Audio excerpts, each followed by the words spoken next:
Today, we will be learning the Tunisian crochet purl stitch. And just like any fiber art, we will start with our slip knot, where you grab just any little part of the yarn and you flip it over itself, creating that X right there. Now you will hold on to that X just so that you don't lose it. Take your index and thumb, or whichever fingers are easier for you to pinch, onto that working yarn that is connected to your big ball of yarn. And once you do that, you pull it through the loop and tighten. And that is our slip knot. Today I am using a 10mm crochet hook, a Tunisian crochet hook rather, right there. And it's these long hooks. So you just insert that into our slip stitch and you grab your working yarn and you pull it to tighten. Now we will be starting with 9 chains. And you can make however many chains you want. Just remember to always make one less chain than what you need.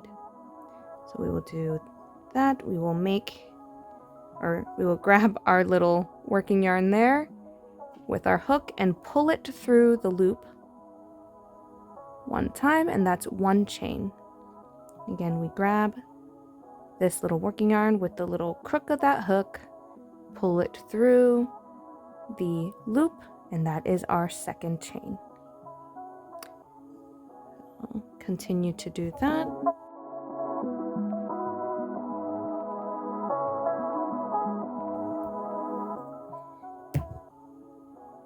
You done, Missy?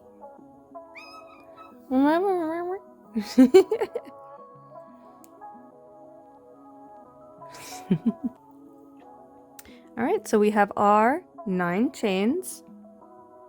And this little loop in the front always counts as 1 stitch. And this is why we make 1 less chain than we will need.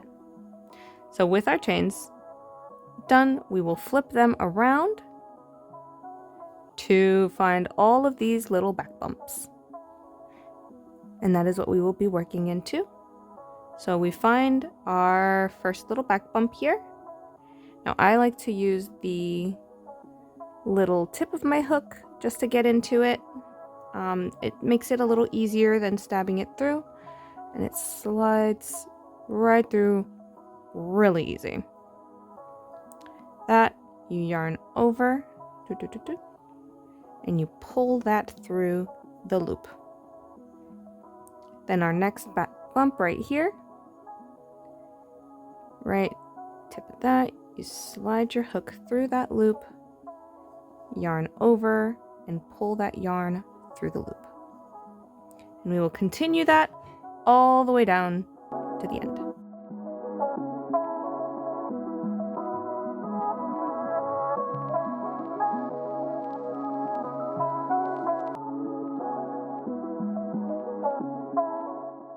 So we have our 10 stitches and we made 9 chains. Now we will continue with our working yarn, and you will hook that yarn into a little crook of the hook and pull it through one of the loops. Okay. And then after that, you will hook the yarn again and pull it through only 2 of the loops. And you will do that all the way down to the end.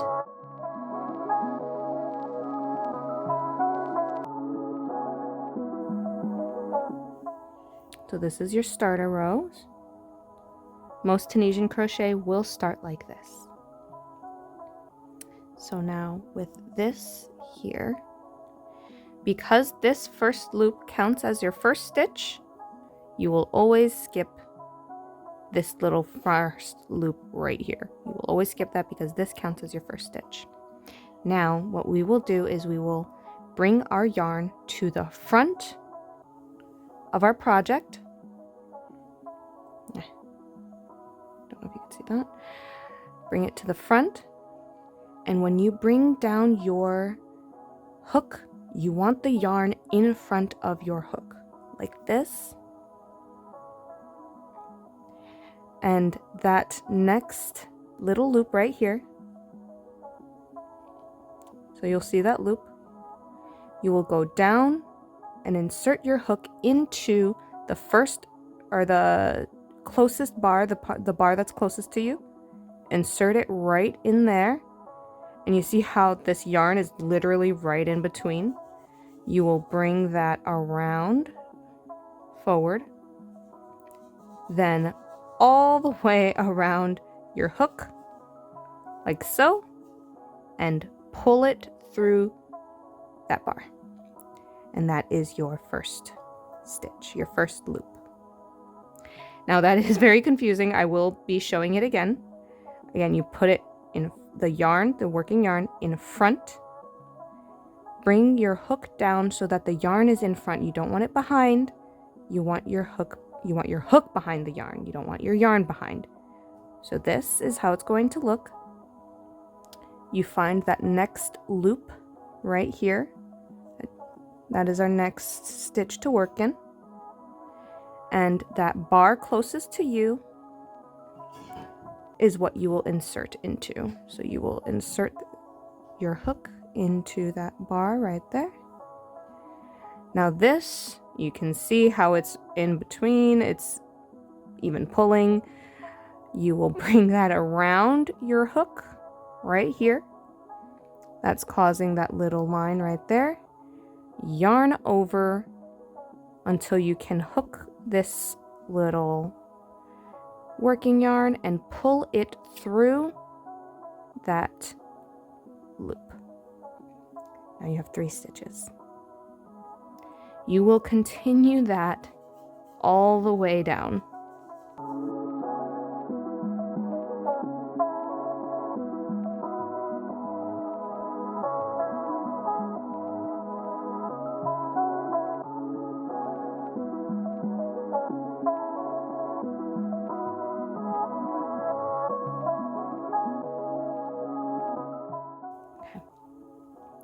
Now this stitch, you're going to still work in that same manner where your yarn is in front, but instead of going only through that one loop, you will be going through these 2 loops on the side at your end stitch.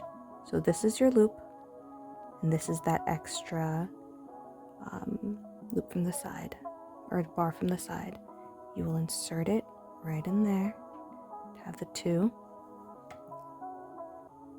Take your yarn and do the exact same yarn over and pull through those 2.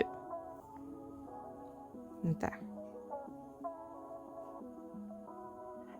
Now, on the return pass, it's going to be just like usual. You will hook onto that working yarn, pull through 1 loop,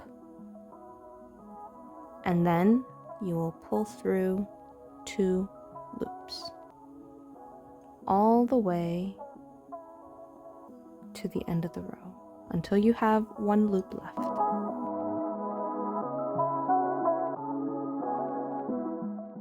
Okay, and this is how it looks so far. We're going to show that stitch again. Now again, this first loop counts as your first stitch, so we're going to skip this first one right here. We are going to put our yarn down behind our our hook down behind our yarn. We're going to go to the front, and that next stitch, because we have to skip this first stitch, this next loop right here, the bar that's the closest to you, you will insert your hook right through there. Go down underneath the stitch right here, up, yarn over, and then you pull that through your loop. That is your stitch. Again, behind your working yarn, your hook is going to go behind that. Into your next stitch, the front bar of your next stitch, you see this loop here? The front bar of your next stitch, right there.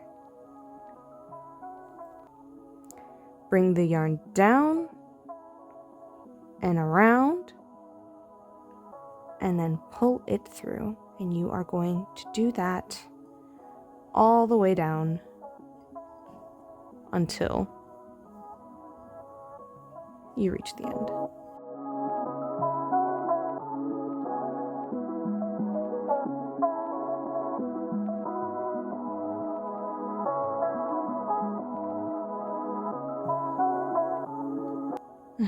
Please be careful not to pull through 2 at once like I just did.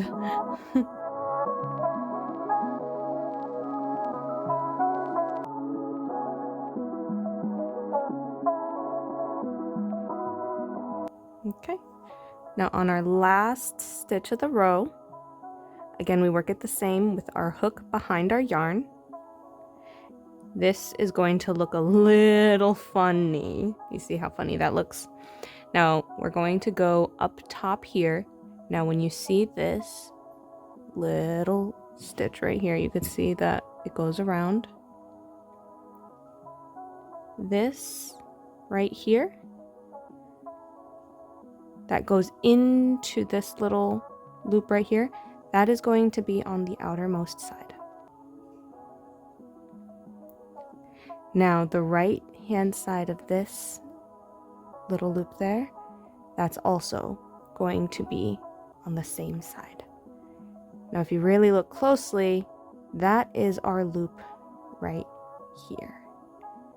Don't know if you can see that, but if you can't see it, then the easiest way to tell is this loop right up at the top, this yarn that's coming down through that loop, and the one that's on the right that's the closest to you. Those two will be on the outside of your hook. So you will insert right behind those two.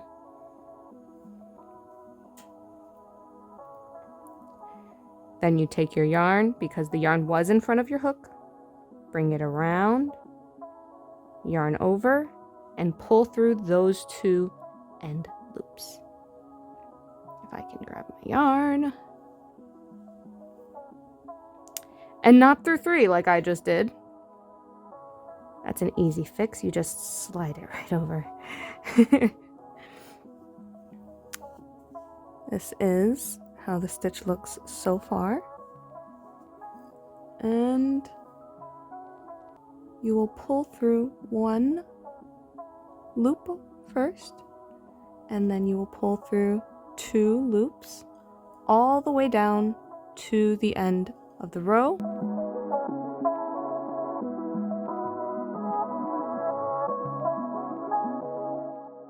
Okay,